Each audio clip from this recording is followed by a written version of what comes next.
That's right. Now maybe you could use that information somehow too, right? Because now, how many minutes is that? It's crazy high, right? Yeah. That's right there, right? Yeah. So now, if you think about it, 6 minutes to go to 22 kilometers. You have that many minutes. How far can you go? You see, you've done ratios already, right? Oh yeah.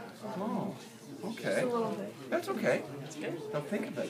Can you put this in a ratio form? You have it. 6 minutes to 22 kilometers. Beautiful. Now what about this ratio? Now what does that stand for? Minutes or kilometers? They need a calculator. This. Good. What does that stand for? Good. What does that stand for? No, not hours. That's minutes. Because didn't you just change that hours by multiplying by 60 to minutes? Right? So look at this.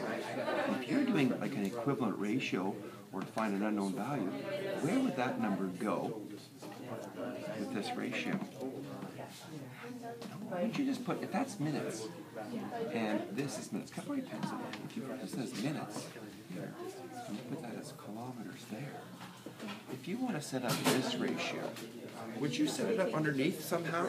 Would you put that, well, because you're comparing it to this ratio, but I don't know how much they've done in ratios. Oh, she should have done this. We should have done this. You're good. Keep Okay. going. Yep. So if you want to set up this ratio, 6 minutes to go 22 kilometers, now, that's how many minutes? For how many kilometers? Do you know how many kilometers yet? No, you don't. So if you don't know how many kilometers, what could you put down for that for an unknown value? What would you put down?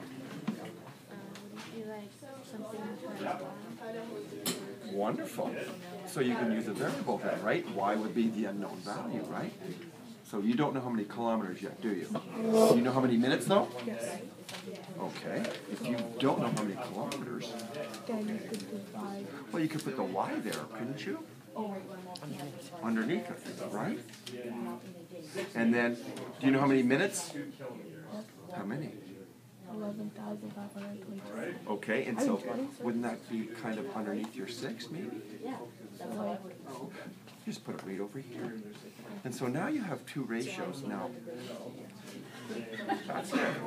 Now you have, I don't know if you know, do you know cross product multiplication? Who's ready to go on this? But that's something. What did you do? We should have all done this for homework.